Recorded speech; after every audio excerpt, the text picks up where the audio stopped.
30 seconds.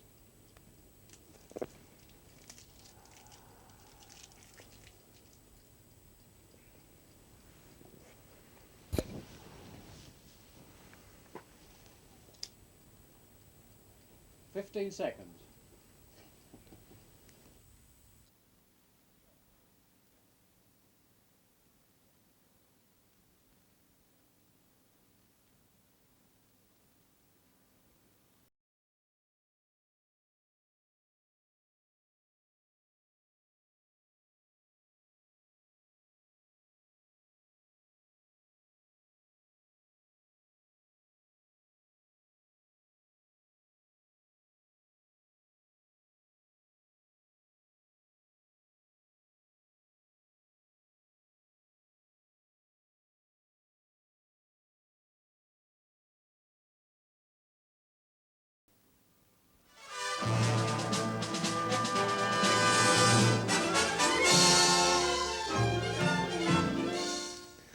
In England, a few years ago, there was a thing called the Angry Young Men. Nobody knew exactly what it was, or they were, except that John Osborne was definitely a member of it. To be an angry young man, you had to be young, angry about the insufficiency of Western institutions, implacably anti-American, easygoing on the Soviet Union, and talented. Kingsley Amis, author of Lucky Jim, was sometimes thought to be in that category, as was John Braine, author of Room at the Top. Now they are both at least apostates from the movement, at most refugees from it. They have become, loosely speaking, conservative, or if that isn't exactly accurate about Mr. Amis, it is accurate to say that he is at odds with many positions he once took. By coincidence, or at least I assume it wasn't a part of Lord Beveridge's grand design, Mr. Amis and Mr. Braine were born 3 days apart in 1922. Mr. Amis went to Oxford and began an academic career which he continued after the war at Swansea and Princeton, turning eventually full-time to fiction. He is, by the way, the designated successor to Ian Fleming, has written one James Bond book and is at work on another. Mr. Braine was educated at Leeds, worked for many years as a librarian, and turned to fiction in the 1950s. We're here to discuss the road back.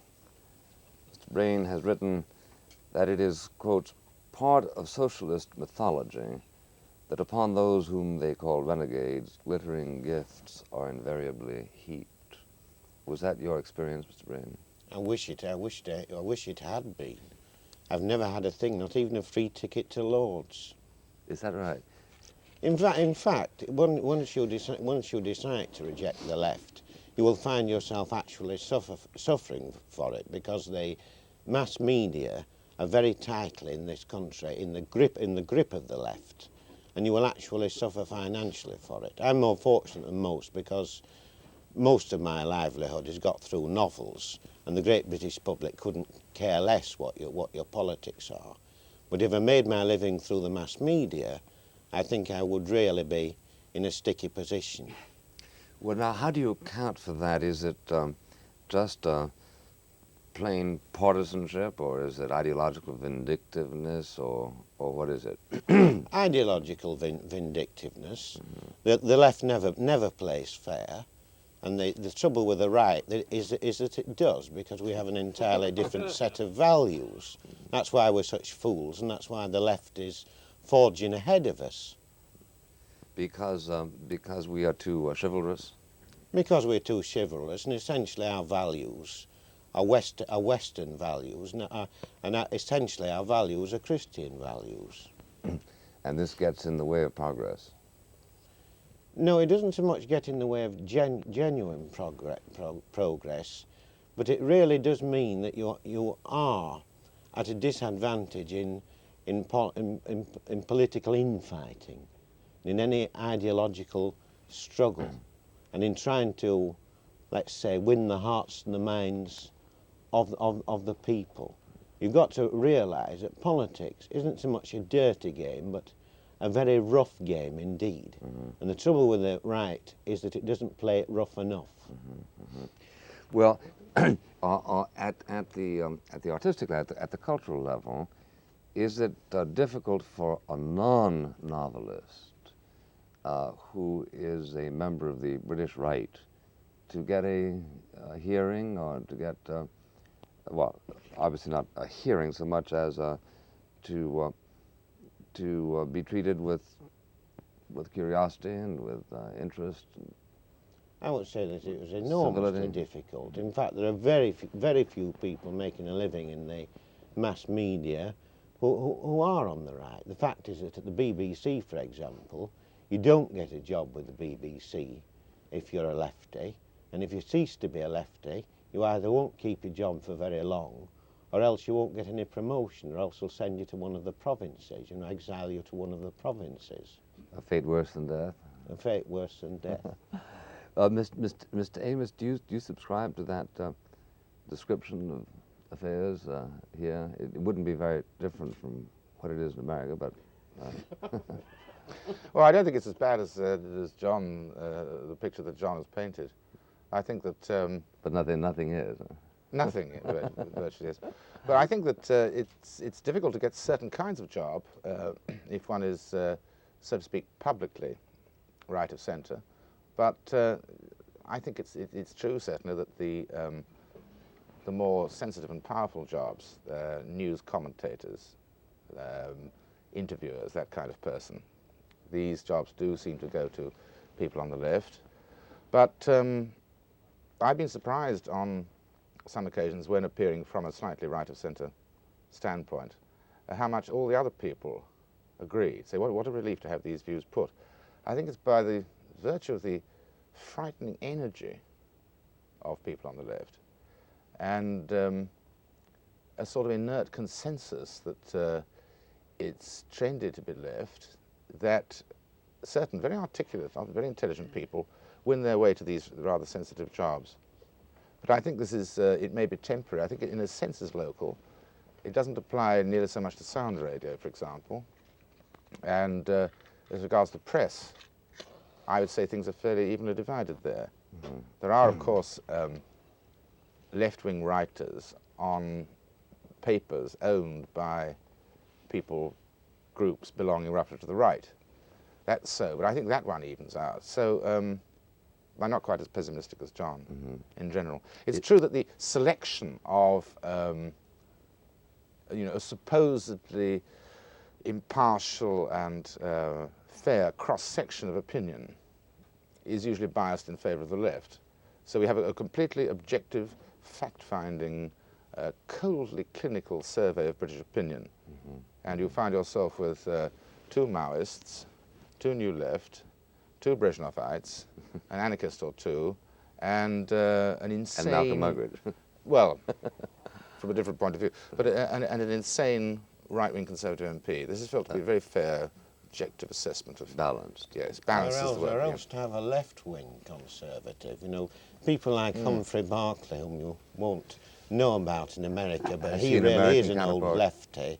Or Edward Boyle, you see. These are the people they pick as spokesmen for conservatism. Either that or, as Kingsley says, a loony, you see. Well, how do you account for this hegemony? There are a lot of people who gloat in America and say, well, don't you see, it is simply what you would have to expect from the fact that most of the intelligence accumulates in that particular part of the political spectrum, and the trouble with you people is that you're just not quite with it. How do you handle that over here? What, in argument, you mean? Yes. Well, it ties up with what I was saying about the horrifying energy of the left. I mean, most of the people on the right, and this ties up with some of what John was saying, are prepared to let things take their course until they become really annoyed or feel themselves threatened. It's only people on the left who will devote hours of time and hours of reading and what will pass for thought in getting themselves up to the point when they will rise to the top in things like the news media. They have the energy. The right has the inertia. And so you'd expect this to happen for a time until some sort of backlash comes. Well, can a backlash actually produce artistic energy? This isn't really something that can be catalyzed. Well, not artistic energy. No, I think that in a sense there is no right as regards when you were talking about novels and plays and so on. I don't think there can be. I mean that either a novel or a play is rather leftist oriented, or it's not oriented at all. It's oriented in a totally different direction, in the direction of fiction and drama as it has always been. That's to say, it's interested primarily in human relations, not in putting across a view of society. Well, I wasn't thinking so much about the novel or even about drama, so much as I was about verbalizing. If you had to come up, let's say, with a half dozen people in London who could handle important jobs on television documentaries or commentary or whatever, could you in fact, or would you have to go and breed them? They're all right, but one couldn't name them. Because they're not the names one hears about. Yeah, yeah. And what about on the campuses? Well, enlighten me about this. What percentage of the faculty, say at Oxford, would you say was Labour, as distinguished from Conservative? I don't know. It's really, I can't answer that question. It's so long since I was there. But I'd have thought that again, there's a vaguely militant wing, and there's a vast mass of staff in the middle, and a few loud voices on the right. You might be interested to know that Princeton, where you taught, had a straw poll in 1968 on who the faculty desired for president. And it came out 72% for Humphrey, 8% for Dick Gregory, and 7% for Nixon, which roughly suggests the... Doesn't surprise me at all. Yeah. And would it be similar here? I think the picture is much the same in the British universities. If you remember, Kingsley, at the time when we wrote our modest little letter to the Times supporting the Americans in Vietnam, and the week after there's an enormous full-page advertisement, must have cost about 3,000 quid, and there must have been about 4,000 names on it, all academics, you see. Denouncing you? Denouncing us. Well, they're intellectuals, you see, Yeah. and intellectuals are usually very, very silly. Yeah. Very intelligent, or of course less intelligent than they used to be, because now there are so many more of them. But there is that. There's that. It's very easy to be a left-wing intellectual because it's free fabricated thinking. If you start off from the right, you've got to work out every issue on its own merits. But if you are a left-wing intellectual, and this is particularly important as far as young people are concerned, there is an answer for absolutely everything, you see, with socialist ideology. An answer is provided for absolutely everything. You know, the young are conformist, and that's why so many of them are left-wing. And, of course, the young, no matter what they may say about idealism, have got a very well-developed sense of self-interest. And the thing is it's profitable to be a lefty. And I always commend young students for being lefty. I say it's the best thing for you to do. That's where the good jobs are, particularly in the mass media. If you want to get ahead, be a lefty. Well, there's also, if I may put in a word here, I think, I don't agree with a lot of that, but still, I agree with some of it. And I think that it's the attraction of being a young, militant lefty person of that sort we've been talking about is that you have it both ways. You're an embattled minority and have all the afflatus of being a rebel of some sort, but you're also surrounded by people who think the same as you. So you're a conformist who is also a rebel, which is a very happy position to be in. So you get the psychological sustenance and the material security. Mr. Braine, you mentioned in one of your articles listening to a Mr. David Dimbleby, who is with at BBC, I think, and his sort of running commentary on the visit by Mr. Nixon to this country, which apparently he was a little patronizing, And then you wrote, I could predict Mr. Dimbleby's opinions about any other subject from apartheid to aid for underdeveloped countries. Did you mean by that there is a sort of a syndrome, and you could easily figure out what the rest of it was by simply flavoring one of his opinions? Oh yes, it's wonderful. It's great fun. You know, I discovered this from James Burnham actually. He calls it the liberal package deal.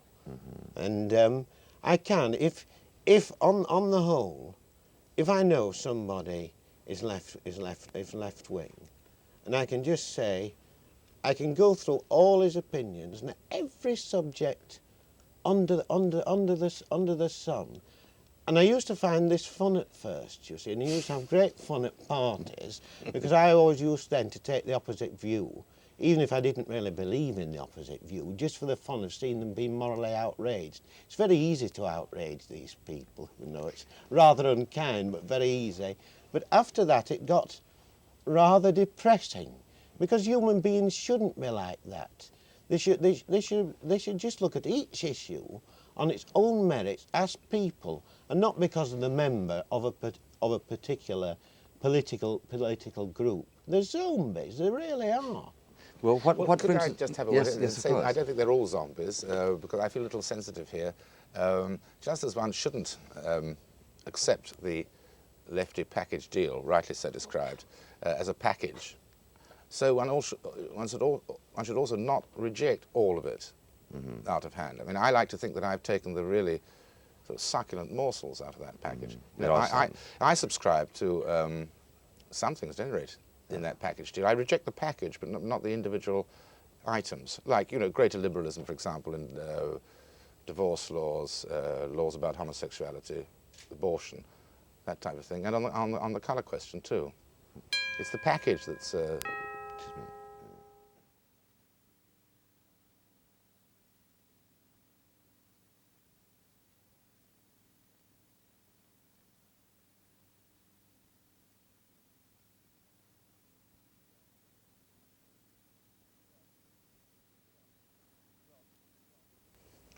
Well, would you say then, Mr. Amos, that the same criticism could be leveled of the right, that it tends to be also programmed in its thought, and that its opinions come in clusters?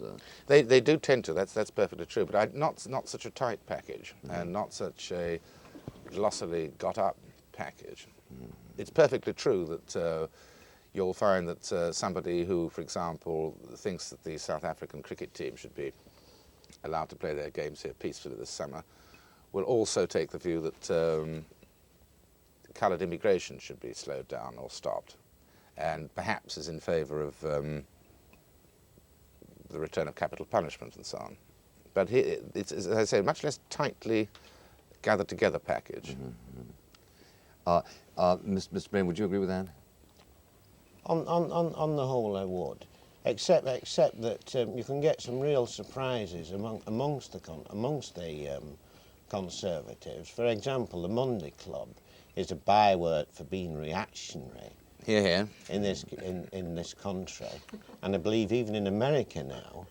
But you cannot assume, for example, that every member of the Monday Club believes in capital punishment. A great many of the more prominent numbers don't. One of them, who I have in mind, doesn't, because he had experience of actually passing sentence of death when he had a job in India before the war, and it rather put him off it. Yes, I do mind you. I think it's a jolly good thing. Well, I wouldn't take every item, but no, I think you miss the point really in a way that the left is very cunning, and it has made several of these items in the package deal appear as if they were purely left-wing. They're not. Conservation, for example. Conservation, which yes. was thought of by the right, you know, long before it turned up as this week's burning issue. Yes. From the left. Yeah. Well, now, on this road back, talking for a moment on capital punishment, I think I remember your writing, Mr. Braine, that the reaction to the Moor murderers was something that struck you very deeply, because you found yourself surrounded by people who, for whatever reason, thought it wise not to put an end to the life of these murderers. And you find yourself in sharp disagreement, is that correct? Well, what did it for me was one article by a loony psychologist, a very fashionable and very prosperous loony psychologist, and he said that if one believed in hanging these people, one was as bad as them. You know, one was as bad as the murderers. And the rage that came into my heart at that moment was entirely intellectual, because this was such horrible, screaming rubbish. It just is not the same sort of feeling you have. I mean, I would never commit a murder like that. Most people wouldn't. They'd literally rather die than murder children and be cruel to children. It was just a sheer nonsense of it. Even if I hadn't believed in capital punishment, I still would have been furious. Let me put it that way. It's that sort of nonsense which I can't put up with. Yes, it's the collective guilt fallacy is what you're talking about. Collective guilt fallacy. Because the things that I've been responsible for, you know, I've been responsible for the Boer War. It took place some time before I was born. I think I was even responsible for the massacre of the Scots at Culloden. I'm not sure whether that's come up yet, but it will any moment. I'd like, if I could take a turn back to the possible right-wing package. It's though one can name many people on the left who accept the whole thing, it's very hard to find anyone on the right who accepts the whole thing. So one would have thought that, for example, Enoch Powell, who's bound to come up sometime in this discussion, you would have said on a distant inspection, nobody could be more typically of the extreme right than he, but this isn't so. He has his views on immigration, which I deplore, but you'd expect that if the same interconnection took place in his mind as it does on the left, you'd expect him, for example, to be very strongly in favour of a British military presence east of Suez. He's fanatically against that. I think he's wrong there too.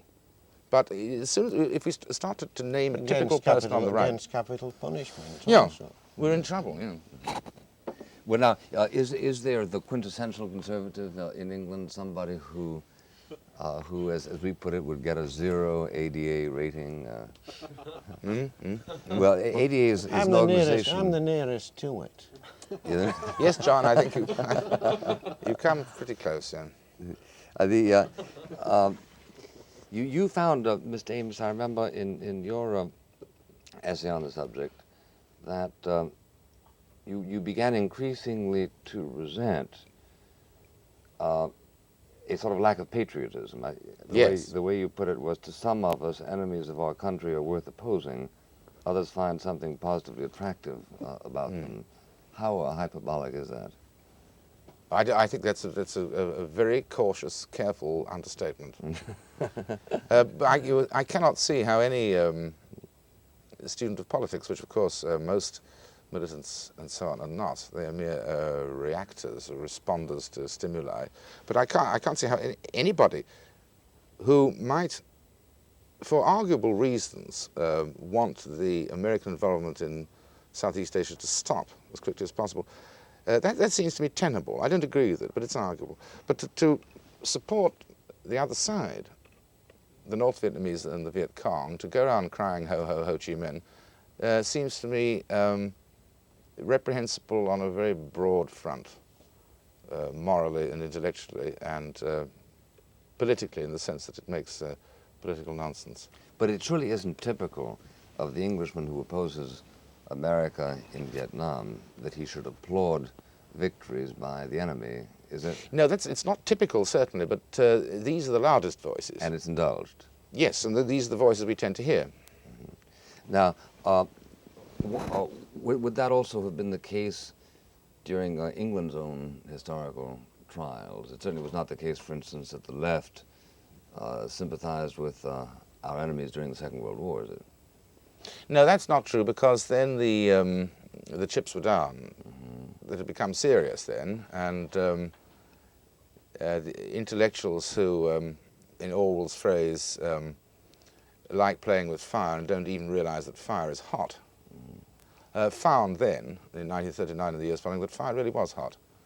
So a lot of the nonsense was forgotten. The chips were down, and of course Russia was our co-belligerent. You notice that co-belligerent, I'm being accurate there, she never was our ally in any proper sense of the word. And that's another of the reasons why they were so why they did support the Second World War, were noticeably rather tepid before Russia came into the war. So that's certainly true. Yeah, they certainly Yes. weren't our ally in the liberation of Poland. But that, I think, was a much smaller group. Yeah. This but is before the left had split into its half dozen or dozen constituents. There was a fairly straight well, but Stalinist left in those days, not much else. sure, but is it possible that the unity that was possible in 1939 is forever behind us as a result of an atomization, of a social atomization that has left us really without a sense of country, a sense of community? Is this something you detect, because there are a lot of Americans who detect that in their own country? I think it would, given time, it would come together again. And given time and given crisis? Yes, but as we well know, I mean, there was time of a sort in 1939. There's not going to be time in 1973. It's when the Russian tanks are charging up the roads from Kent towards London, there's no use saying, well, I think we ought to rethink our position now and possibly start laying the foundations of a territorial reserve. Mm-hmm. That's why I'm more pessimistic now than I would have had the right to be in 1939. I'm not. Excuse me one second.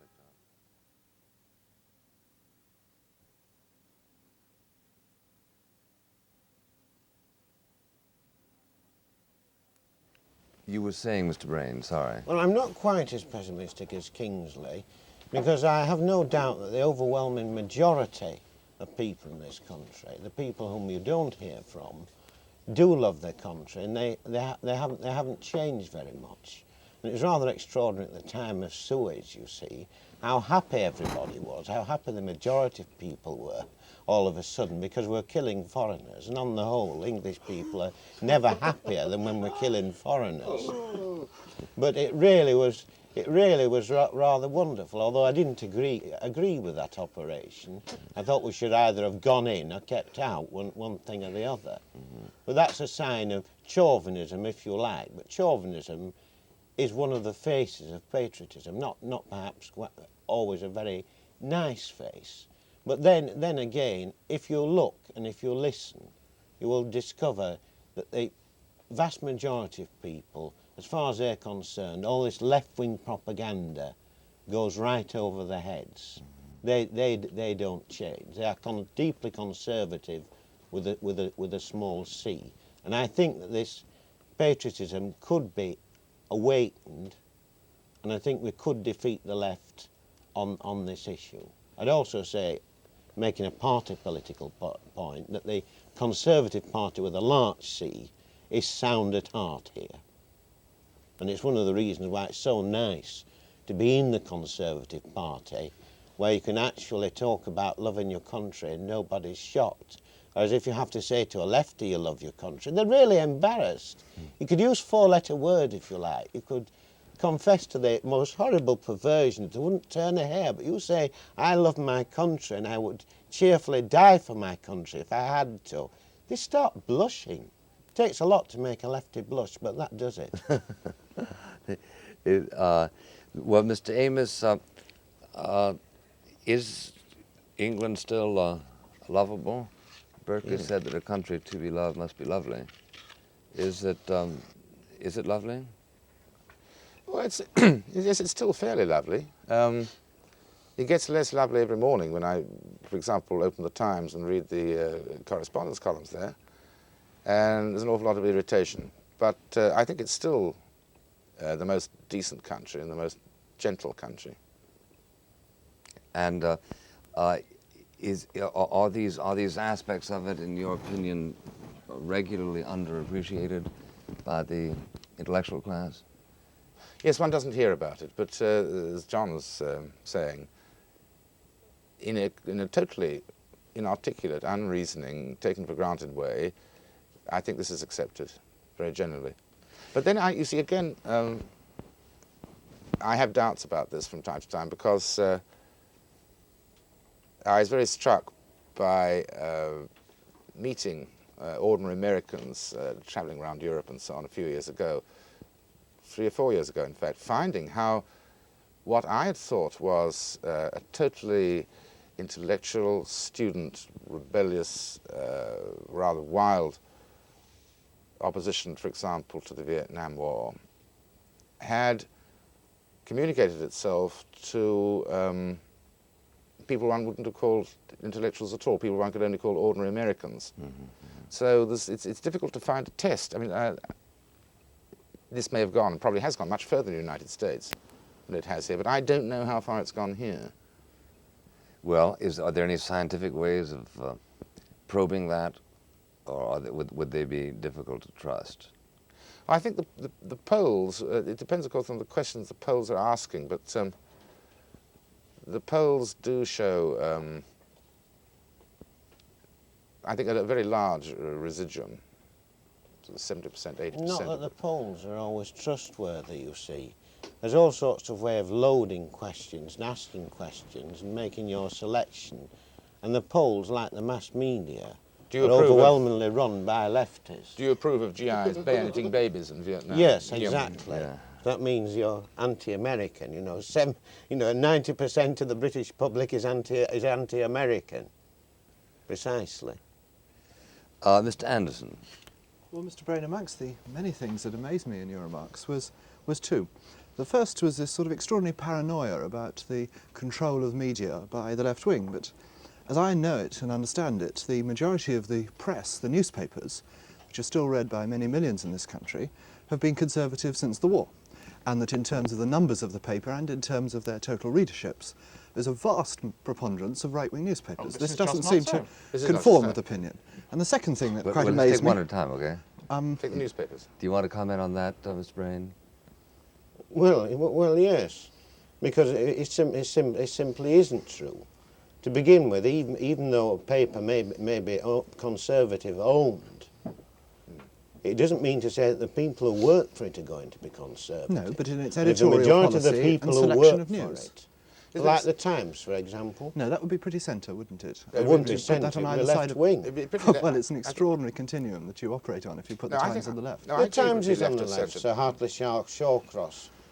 The editor of the Take Times, the- of course, is a Conservative former candidate. Conservative candidate for Parliament. And Is a left-wing Take, for conservative. example, that the But the Times has is... supported the Conservatives in all elections since the war, consistently. How you can make that a left-wing paper, I just Not flabbergasted. consistently. As John was saying, the editorial policy and the ownership may go in one direction, a lot of the writers may go in another. Take the Times' tremendously, amazingly energetic support of the Russian poet Yevtushenko for the Russian Poetry Chair.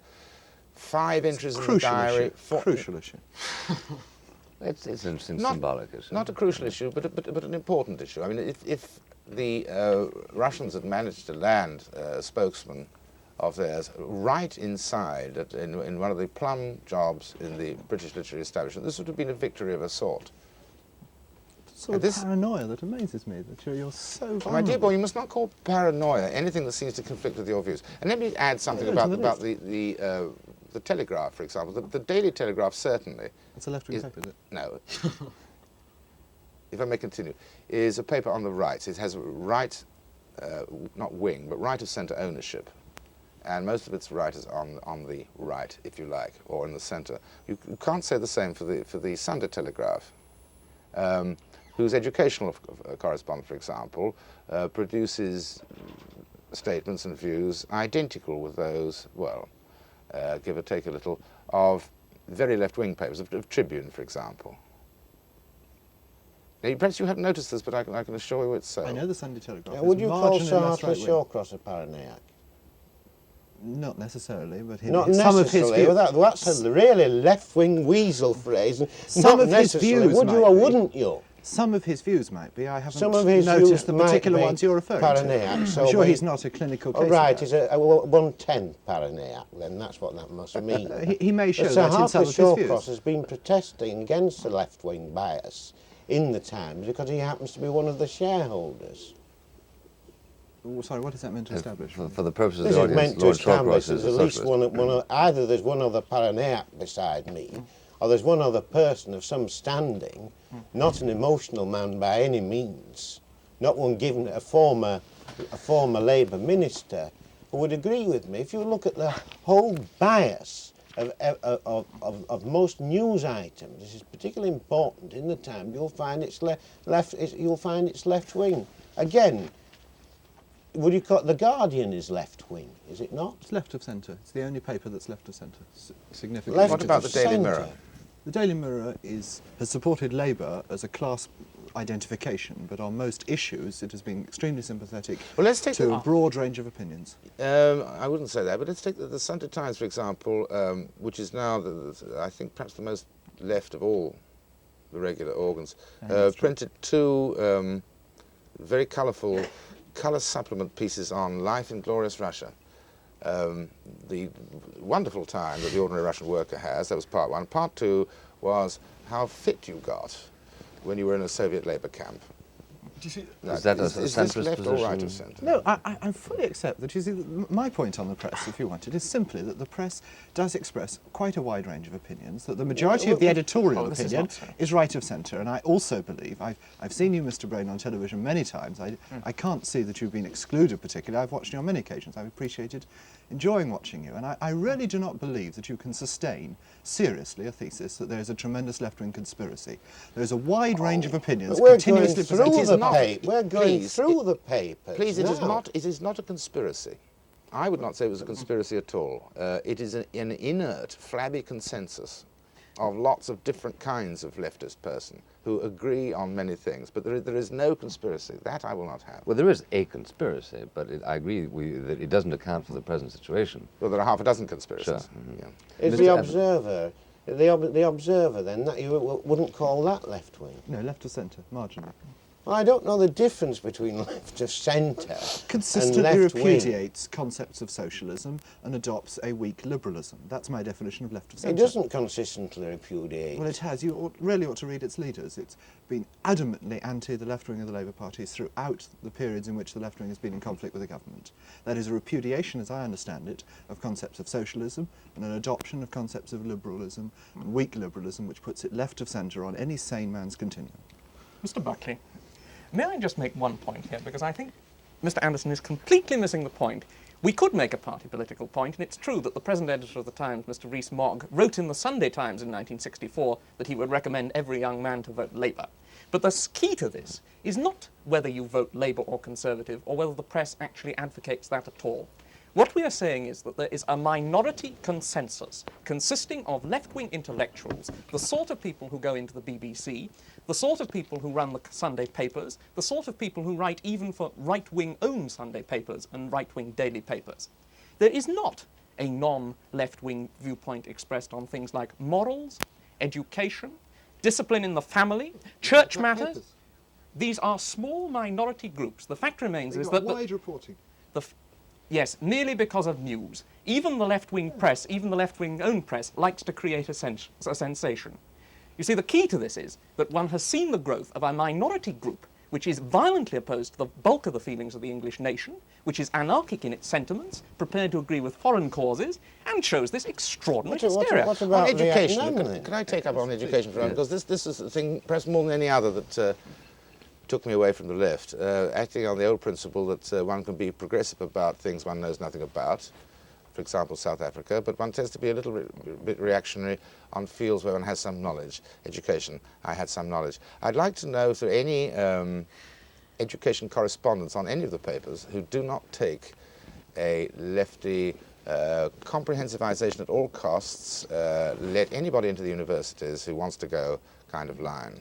Mr. Amos, what I've been dying to ask you all the time is that if all these education correspondents and all this establishment is so uniformly left-wing on all these specific issues... Well, it's and if you're uniform not- in one sense, but not if in you're not another. prepared to say that there is a conspiracy in that people are specifically refused jobs in these media because they are conservative, does it not occur to you that there might just be a possibility that the reason people are so uniformly agreed on these issues is that they happen to believe that on the specific issues, the left-wing or the progressive attitude happens to be the right one? You really haven't seemed to take that possibility into account. Let me first, attack the label of uniformity. I mean, there is overlapping, but there is not total agreement, and all these different fallacies certainly don't spread or start from the same point, nor are they all part of the same organization. So it isn't uniformity in that sense. Well, Mr. Braine, you said that you took great pride in the fact that you could predict anything that Mr. David Dimbleby would believe on any issue. I mean, Yes, I so I venture can. to, perhaps very rashly, suggest that I could guess your position on almost every issue that you care to mention. Cambodia, Vietnam, law and order, student unrest, trades union legislation. I don't really think that there's anything specifically wrong with having a consistent view outlook on life. In point of fact, you couldn't. And could you And that's the great difference. Surprise us, come on, give us something that really will surprise us. Now, what would we really be surprised if you expressed an opinion that didn't really conform to a right-wing type? No, it's up to you. It's up to you to find out. You'll just tell them the search is worth making. Though. It's there somewhere. You're not prepared to publicly divulge this weakness of yours, is that it? But where do we get, you see, when you... I don't when you, see it as weakness. This gentleman here who said that... Excuse me, just 1 second. I'll go around that.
I interrupted you, Mr. Amos. I was just about to say that, you know, this notion that the reason why it's only left-wing people who are appointed to sensitive jobs and communications, which I don't think is uniform by any means. There is a tendency that way, I quite agree, that this might be because people honestly think it's right. This is the right view to hold. This is what you and I might call a typical lefty syndrome, that the views of the left are correct and the obvious objective way of appraising reality, and then you have these curious chaps who deviate from it on the right, as it's called.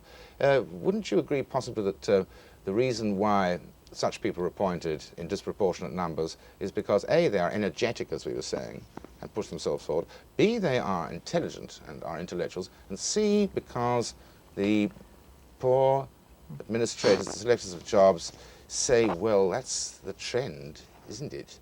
Well, I think You in better answer... give it to this chap. How, for example, the present editor of the Listener was appointed. The Listener, that used to be an ordinary informative organ of the BBC, reprinting a lot of broadcasts mainly, and with book reviews, has now been turned into another left-wing magazine. I think the first answer is that, I mean, if you're complaining that people who get good jobs are intelligent, then I should have thought that, well, there's no answer to that. It's probably quite true. Yes, if I can just interrupt you here, I should say that we want to see also that though they may be intelligent, we don't want them to be very silly too. I would agree with that wholeheartedly.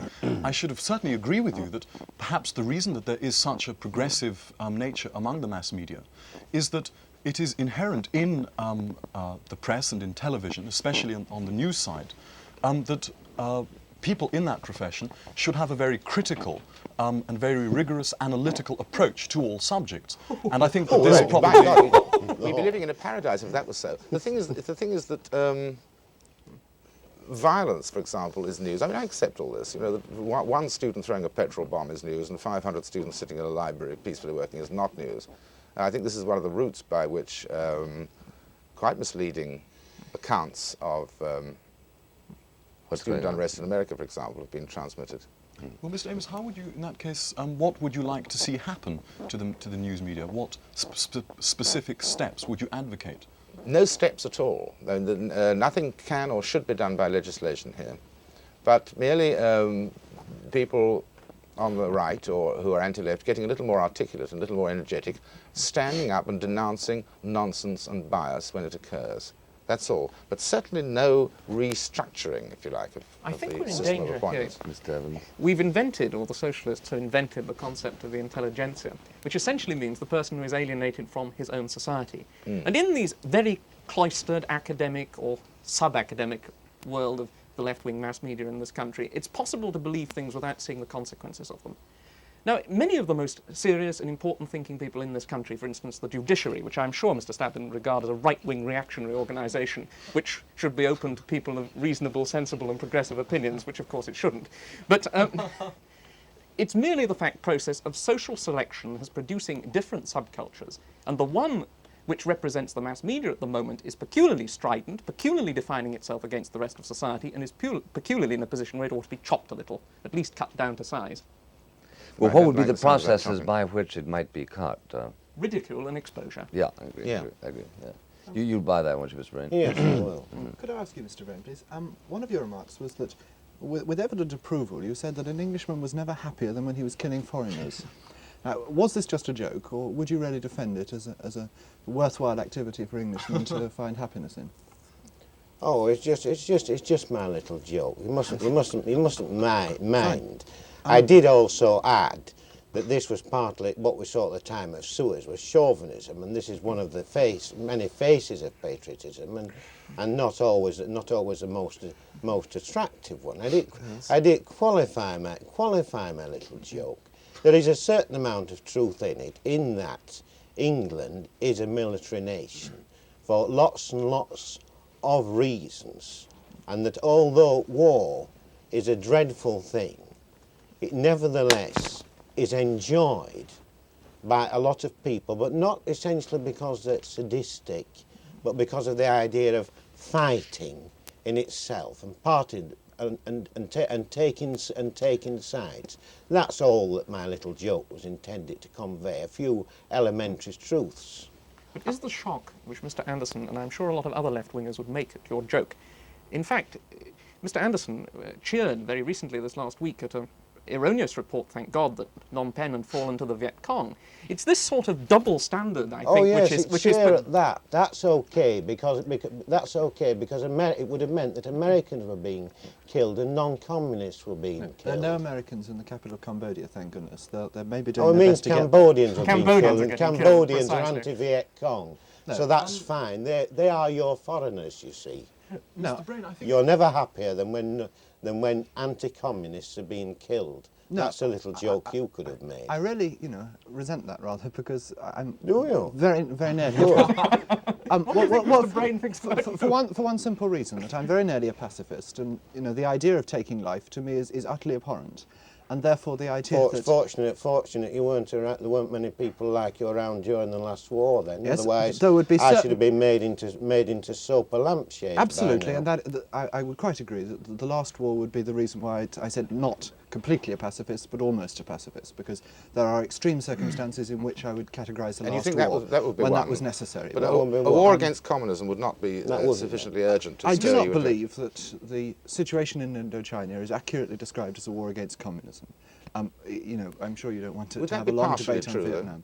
Would that be partially true? I don't think it helps us to understand the situation in any way. I think there are small communist elements in a far more complex and intractable situation into which the United States has Yes, got but itself. are you denying the right of a Cambodian group which is in threat of being liquidated, destroyed and having its country torn to pieces to defend itself? And are you prepared to exult in the possibility of its being extinguished? That seems to me to be double standards. Yes. Mr. Buckley, I think if one can get away from Cambodia for just a minute, what strikes me about both Mr. Amos and Mr. Braine is their preoccupation with associating the left wing as a bloc with such things I deny as support for Soviet Russia. I mean, they will of course be the very first, I should hope, to admit that there is perhaps no more stringent anti-communist movement in this country than the Labour Party, than people like Jim Callaghan or Harold Wilson. That who was, part of course, of the Labour Party, yes. Not yes, all the Labour parts of Party, the Labour Party. in fact, that is in power. But look, the left wing of the Labour Party exercises pressure on Mr. Wilson, makes him do things and not do things. I mean, the Labour Party, like any other party, more than most perhaps, is not a homogeneous whole. Did you read Indeed, the very Tribune well. magazine at the time of the Czechoslovakian invasion? And look, of course, it's possible to be left-wing, violently left-wing, and be very anti-Russian. Well, Maoist that was precisely his communist. point, and you were denying that you were, No, you were it's preci- asserting the it was fact precisely that not his a point. left-wing If I group may is make Labour my His point Party. again. his point was that I thought it was all one uniform thing. But this is not so. Of course there are anti-Soviet I think we communists. ought at least to acknowledge that to the extent that there is a fellow travelling class, it comes from the left, not from the right. Would you settle for that? Well, in its very weak form, it's almost meaningless. In its Alright. strong form, it's wrong. Because the point is that the left wing of the Labour Party has been adamantly anti-Stalinist for a very long period. There was a mild period of flirtation to their great shame I said, to the before the extent that war. there is a fellow traveling class, which automatically excludes those who are not fellow travelers, therefore it includes that favored labor right that you're cherishing over there in your corner. The fellow travelers tend to be left-wing. But you're expressing it in such a weak form that it's almost meaningless. Well, if no. you put it in Well, its strong now, form, it which is what we becomes had from weak, there, or it was wrong. It becomes weak, or it becomes There's only a strong form and a strong weak form. according as the fellow traveling class is or is not a socially and politically significant movement. Well- I maintain that it's extremely important. All you had to do was to have been around, for instance, 1941, when all of a sudden the Soviet Union, the Nazi-Soviet pact was signed, and a whole lot of people stopped agitating to help England. And then the moment the Russians were invaded by the Nazis, all of a sudden, this very same people turned right around and started to urge a public policy in America to help England. Now, these were very noticeable. The only part They of weren't your weak. history I disagree with is the description of these as a lot of people, because they weren't. They were a very, very insignificant and small minority. Well, and I think that you it was don't true know that the as much people as who you I, should about American history. Well, I'm sorry, that may be the case in America, Yeah. but if you're referring to the situation in this country, that wasn't the case. There were Well- a very tiny minority who were Well, justly, I think, Yes, ridiculed by the remainder of the left. I agree Yes, that well, we were at if war then, we of course. we're talking, Maclean and Burgess are a tiny minority. Yeah. I grant, but they are nevertheless interesting and expressive of something. They had a So great was deal Alfred of Hiss power. expressive of something, although he was only a single human being. This is- But I think that you, frankly, weaken your own case by suggesting that there is that what Mr. Braine and Mr. Ames are talking about doesn't exist, i.e. that there is, in fact, some sort of a harmony between the left in every country in the world. They do feel a kinship, which in fact expresses itself in perfectly workable coalitions, even in situations in which there is considerable internal factionalism. That I think I'd is agree. true. Could I just Sorry, interrupt you and please. say that you know, you talk about the anti-Stalinist, the attacks made on Stalinists by lots of papers. This is perfectly true. Nobody can deny that. The Times, the Sunday Times, and so on. This is true. But there is not, just as there is not only one form of being on the left, so there is more than one form of Soviet communism. I would describe the line taken by the Times and the Sunday Times as roughly Khrushchevite, a modicum of reform. Well, Yevtushenko was Khrushchev's pal, you know all about that in the poetry election we were referring to. You mentioned, Mr. Amos, you mentioned in one of your writings the what you call the disgracefully cordial reception here in England of Premier Kosygin, Yes. that morose, unlovable figure, Stalin's tool, at one time a member of the government that signed the Nazi-Soviet pact, now the head of a state that imprisons its writers on unconstitutional charges. Now, who gave him a cordial reception? Mr. Wilson, for one thing. Well, now, how do you account for that? Why did he give him a disgracefully cordial reception? This is a very important point, and I can see your case here, but I think the thing is that there are two elements in the relations of this country with Soviet countries. The first is an element of Cold War, which threatened world peace, and therefore it's a tremendous sense of relief in a lot of people when the Cold War seems to be thawing, and there seems to be some form of rapprochement and My détente. God, you There is a better second stop. element. Let me finish, please. I'm afraid we've run There's out a of time. But thank you very much, Mr. Amos, Mr. Braine, and gentlemen of the panel for a very illuminating discussion. They went in a flash. Sorry.